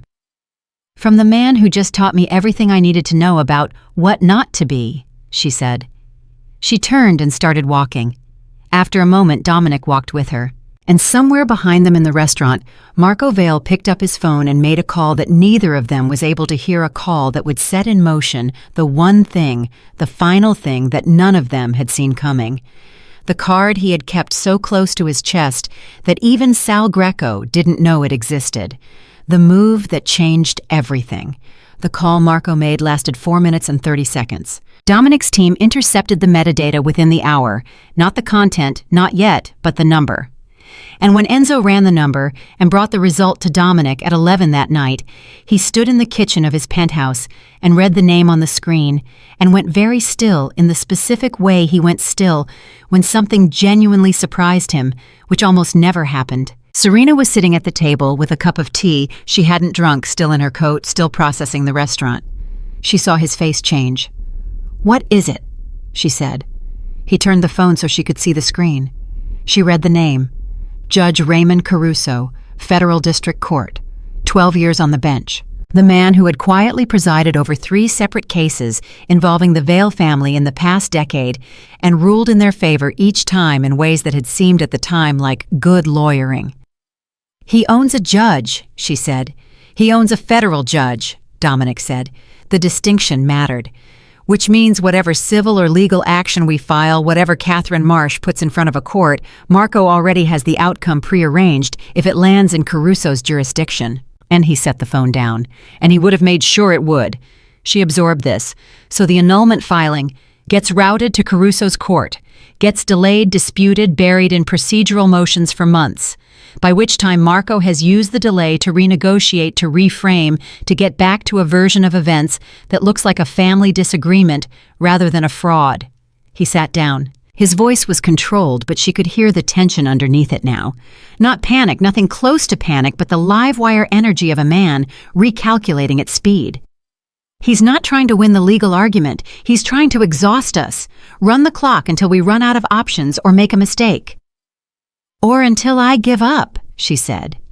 He looked at her. That's the real bet, she said quietly. He knows you. He's been studying you for 8 months. He knows you don't give up. But me, she pressed her lips together. He raised me. He knows exactly how much it takes to exhaust me. He knows exactly which pressure points make me fold. She paused. He thinks I'll break before the clock runs out. He thinks I'll come home. Dominic held her gaze. Will you? The question landed between them without softness or cushion, direct, honest, the way he asked everything. She looked at the table for a moment, then back at him. No, she said, but we need a different angle. I know. Not the civil suit, not the annulment filing, something he can't prearrange. She turned the teacup slowly in her hands. Something that moves faster than a courtroom. Dominic was quiet for a moment. She could see him thinking the real thinking, not the performed version, the kind that happened behind his eyes when he was genuinely working through a problem. She was learning to recognize it. Then he said, "There's a federal prosecutor. Her name is Diana Reyes. She's been building a case against judicial corruption in this district for 2 years. Quietly, carefully." He paused. "Caruso has been on her list for 18 months. Serena set the cup down. "You know her. We've been carefully aware of each other." "What does that mean?" "It means we've never spoken directly, but there are people who know people, and the awareness has been mutual." He looked at her. If Caruso's connection to Marco can be documented, the calls, the pattern of rulings, any financial exchange, it doesn't just neutralize the legal threat. It becomes the weapon. Marco's insurance becomes his liability, she said. Exactly. She felt something sharpen in her chest. That cold clarity again, the one that had been carrying her all day, sharpening every time the situation demanded it. What do you need to document it? I need the content of that call, not just the metadata. He looked at her steadily. And I need it in the next few hours before Marco has time to insulate himself. Can you get it? He was quiet for precisely 2 seconds. Yes, she nodded. Then do it. He picked up his phone and walked to the far end of the apartment, and she listened to him make the call in a low voice she couldn't fully hear, and she sat with her cold tea and her coat still on, and she thought about her father sitting in that restaurant right now, or maybe he'd gone home. Maybe he was sitting in the house she'd grown up in the room she wasn't allowed into with a drink, and the quiet confidence of a man who believed he had covered every angle. He hadn't covered this one, because he hadn't counted on Dominic choosing her over the deal, and he hadn't counted on her refusing to fold. At 1 a.m, Luca showed up at the penthouse. She hadn't called him. He had come anyway, had apparently been sitting in his car 2 blocks from the building for 3 hours, unable to follow her instruction to be still, which was completely consistent with every version of Luca she had ever known. He came through the door looking like someone who had spent the day swallowing things he wanted to say, jaw tight, eyes red at the edges, the specific physical tension of a 20-year-old man who had learned something terrible about his father and had nowhere to put it. He looked at Serena, then at Dominic, then back at Serena. "Are you okay?" he said. "I'm okay." "Actually okay, or you're saying okay, so I don't worry, okay?" Despite everything, something almost warm moved through her. "Somewhere between the two?" she said honestly. He crossed the room and put his arms around her, and she let him lean into it for a moment because he was her brother, and she loved him, and loving him was one of the only things today that hadn't turned out to be something other than what it seemed. Then he pulled back and looked at her face, and his jaw went tight again. "I want to talk to him," he said. "Luca." Not to hurt him. His voice cracked slightly. I need to talk to him. I need to hear him explain it. I need to sit across from him and hear the words." "You won't get the words," she said quietly. "I sat across from him tonight. He won't say it." Luca's throat moved. "How do you do that? How do you sit there, and you're so calm?" "I'm not calm," she said. "I'm focused. Those are different things." He looked at her for a long moment. Then his eyes moved to Dominic, who had come back to the kitchen and was standing at a careful distance, giving the siblings space while remaining present. Luca looked at him with the specific uncertainty of a young man trying to figure out what category to put someone in. "You didn't..." Luca stopped, started again. "Last night, you didn't..." "No," Dominic said simply. Luca held his gaze for a moment, processing. Then something in his posture shifted slightly. Not trust, not yet, but the beginning of the reconsideration of a first impression. "Okay," he said. "There's something you should know," Dominic said. "About tonight. About what we found." He told Luca about Caruso. He told him about the call. He told him everything he'd told Serena clearly and without softening it, because Luca was 20 and had been used as a weapon without his knowledge, and he deserved the full picture. Luca listened without interrupting, which was unusual enough that Serena watched him carefully. He went very still as the story built. And when Dominic finished, Luca looked at the floor for a long moment. "He's been planning this for over a year," Luca said. "Not just the deal, all of it." He looked up. "He planned it while we were having Sunday dinner, while Serena was making coffee, while Mama was..." He stopped. "Does Mama know about Caruso?" "I don't know," Serena said. "Because if she does..." He couldn't finish the sentence. "I know," she said. "I know Luca." They sat with that for a moment, the two of them, on opposite sides of a silence that held every version of the family they'd thought they had, and the family that had actually existed underneath it. Then Dominic's phone rang. He looked at the screen, and his expression shifted, that sharpening again the full attention mode. He answered and listened for 45 seconds without speaking. Then, "Send it to the secure address, all of it." He hung up. He looked at them both. "We have the call," he said. What Marco Vale said to Judge Raymond Caruso in those 4 minutes and 30 seconds was in the end very simple. He told the judge that a contract dispute was coming. He named the parties. He described the grounds that would be filed: fraud, coercion, misrepresentation. He told the judge that when it arrived in his courtroom, he needed it to go away, quietly, procedurally, without drama. And then he said an account number, and then he said a figure. That was it. 4 minutes and 30 seconds. A career's worth of corruption distilled into a dollar amount and a routing code. Dominic read the transcript at 1:45 in the morning and sat with it for a while. Then he called Enzo. "Get me Diana Reyes's contact," he said. "I don't care what time it is." Enzo didn't ask questions. The call with Diana Reyes lasted 22 minutes. Serena sat on the couch with Luca while Dominic paced the far side of the apartment with his phone, talking in a voice low enough that they caught fragments, but not full sentences. She watched his body language, the way he moved when he was making an argument he was confident in, versus the way he moved when he was listening to something he hadn't anticipated. She was building a dictionary of him, she realized, learning the physical language of a man she had known for 36 hours and somehow understood better than people she had known for years. When he came back, his face told the story before his words did. "She's moving on Caruso tonight," he said. "The recording, combined with the pattern of rulings, gives her enough for an emergency judicial recusal and an immediate corruption investigation." He sat down. "Which means any case Marco files goes to a different judge, one he doesn't own. And the recording," Serena said, "becomes part of a federal investigation." He paused. "Which means Marco doesn't just lose the legal angle.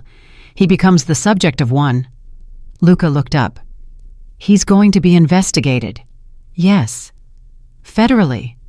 "Yes." Luca was quiet for a moment. Then, with the careful voice of someone measuring something heavy, "What happens to the family, the name, the business?" He looked at Serena. "What happens to Mama?" Dominic looked at Serena too, leaving the answer to her, which she understood was deliberate. This was her family, her call. She looked at her brother. "The business was already failing," she said. "That's why he needed the deal in the first place. An investigation accelerates what was already happening." She paused. "Mama, I don't know how much she knew, but I know she's going to need somewhere to go when this breaks." She looked at her hands. "I'm going to make sure she has somewhere to go. After what she did, she's our mother, Luca." Her voice was quiet and very firm. "What she did was wrong. I'm not forgiving it tonight. Maybe not for a long time, but she's still our mother, and she's going to need help, and I'm not going to let her fall just because I'm angry." She looked at him. "That's not who I want to be." Luca held her gaze for a long moment. Then he nodded, slowly. "Okay," he said. "Okay." At 3 in the morning, Enzo called. Dominic stepped away to answer and came back 2 minutes later looking like a man who had received news he'd expected but still needed a moment to settle. "Marco's left the country," he said. Serena stood up. "What?" "Private flight. Filed 2 hours ago. That's while we were sitting in the restaurant with him. He had it ready before we even walked in tonight." Dominic's voice was measured, but she heard the edge underneath it. He knew. He walked into that dinner knowing there was a flight waiting.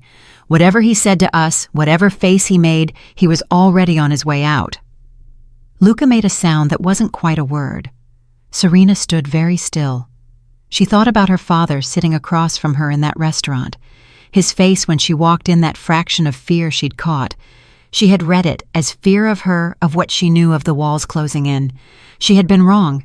It wasn't fear, it was goodbye. He had looked at his daughter for the last time and made his face do the thing it always did. Arrange itself. Calculate, perform. And she had sat there and given him the speech she needed to give the true words she needed to say out loud. And he had sat through it with the patience of a man who was already somewhere else in his mind. 4 minutes and 30 seconds on the phone with Caruso, and then whatever other calls she hadn't intercepted. And a plane on a tarmac filed and ready. Her father had not been cornered tonight. He had never been cornered. He had simply decided that the return on staying was no longer worth the cost, and he had exited with the same deliberate precision he applied to everything.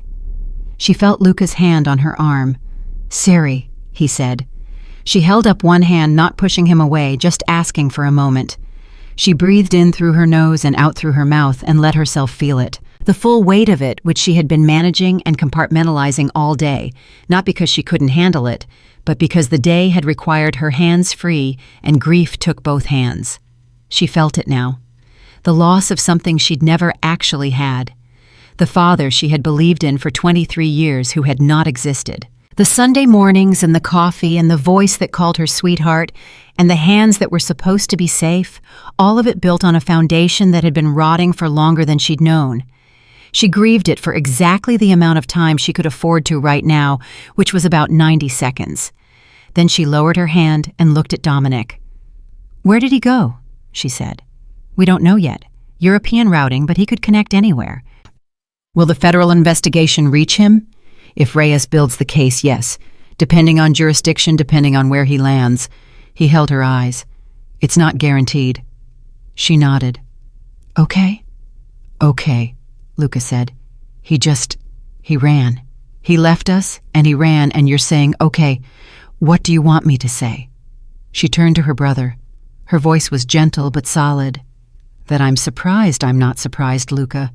I don't think I've been surprised by anything he's done today. I think I've been watching the man he actually was emerge from under the man I thought he was piece by piece all day long."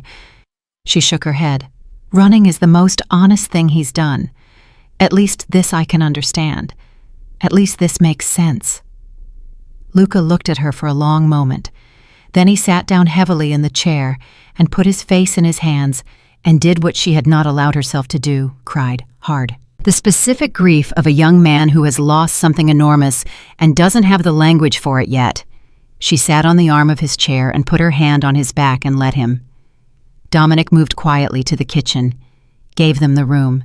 She heard him there, the low sound of movement, the careful consideration of a man who understood that the most useful thing he could do in this moment was disappear.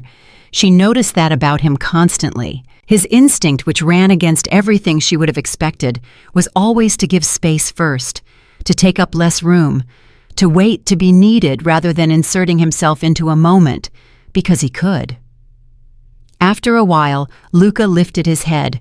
His eyes were red and his jaw was set, and he looked in this moment less like the reckless 20-year-old who drove too fast and argued with everyone, and more like the person he was going to become on the other side of this. "What do we do now?" he said. She thought about it. "We handle what's in front of us," she said. "Catherine files the annulment. The fraud claim goes through. The investigation runs whatever course it runs. We make sure Mama has somewhere to land." She paused. "And we figure out what comes after." "After what?" "After this." She looked around the penthouse, not with longing, not with dread, just with the clear eyes of someone taking stock of where they actually are. "After today. After everything today changed." Luca followed her gaze. Then he looked at her with the directness that was one of the few things about him that was entirely unguarded. "What about him?" he said, low enough that it didn't carry. She looked toward the kitchen. "I don't know yet," she said honestly. "He gave up a lot today," Luca said. "He did. For you." "For the right thing," she said carefully. "Those aren't always the same." Luca considered this. "You think there's a difference?" She looked toward the kitchen again. Dominic had his back to them, doing something at the counter, making coffee, she realized. At 3 a.m, making coffee because it was something to do with his hands and something they all probably needed, and he had decided to do it without being asked. "I think," she said slowly, "that I've spent my whole life around a man who did everything for a reason, who calculated the return on every action before he took it, who never gave anything without knowing exactly what he was going to get back." She paused. "And I think I'm still learning what it looks like when someone just does the right thing, without the math." Luca was quiet for a moment. Then, "Does it look like making coffee at 3 a.m? She almost smiled. "Maybe," she said. An hour later, Luca left. He hugged her at the door long and tight, and without the self-consciousness that usually made him cut embraces short. She held on. "Call me tomorrow," she said. "First thing," he said. "And Luca, I know, don't do anything." He pulled back, almost managed a half smile. "I'll be still. I promise." She watched the elevator doors close. Then she turned back into the apartment. Dominic was at the table with 2 cups of coffee. He'd left the light over the kitchen on and turned the others down, not dark, just lower. Easier. She appreciated that without being able to explain why.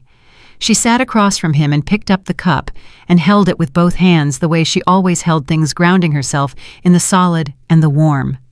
"He's gone," she said, meaning her father. Meaning across the world, meaning perhaps for good. Yes. And the judge. Reyes is moving. By morning it'll be in motion. And the contract. Catherine files at 9. He looked at her steadily. All of it moves forward without Marco here to run interference. In some ways his leaving makes it cleaner. She nodded. She turned the cup in her hands. "I want to ask you something," she said. "Go ahead." "When this is done, when the annulment is filed, and the investigation is running, and the contract is void, what do you want?" She met his eyes. "Not what the situation requires. What do you want?" He looked at her for a long time, long enough that she thought he might do what he sometimes did, give her the practical answer instead of the true one. Redirect to logistics, manage the distance between the question and the honest answer. He didn't. "I want to know who you are," he said, "when none of this is happening, when it's not a crisis and you're not surviving something." He held her gaze. "I've watched you operate under the worst possible pressure for the last 18 hours. I've seen how you think, how you make decisions, how you love your brother, how you grieve in 90-second increments because that's all you can afford." Something moved in his face, something unguarded, the first fully unguarded thing she had seen from him in all this time.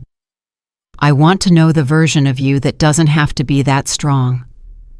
The words landed in her chest and stayed there. She looked at him for a long moment. Then she said, "That version doesn't fully exist yet."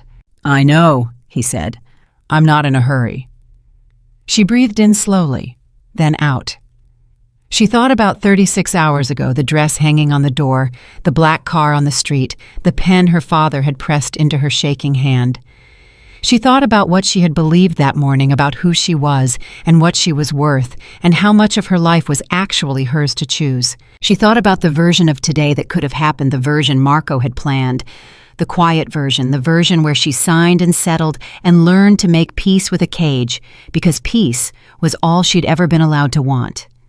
That version of today had ended before it started because she had read the contract, because she had looked up from page 11. Because the most dangerous man in New York City had stood in a doorway at midnight and made a choice that no one, not Marco, not Enzo, not Sal Greco, not any of the people who thought they understood Dominic Varelli had accounted for. He had chosen to stop. And stopping, she was beginning to understand, was sometimes the most powerful thing a person could do. She set her coffee cup down.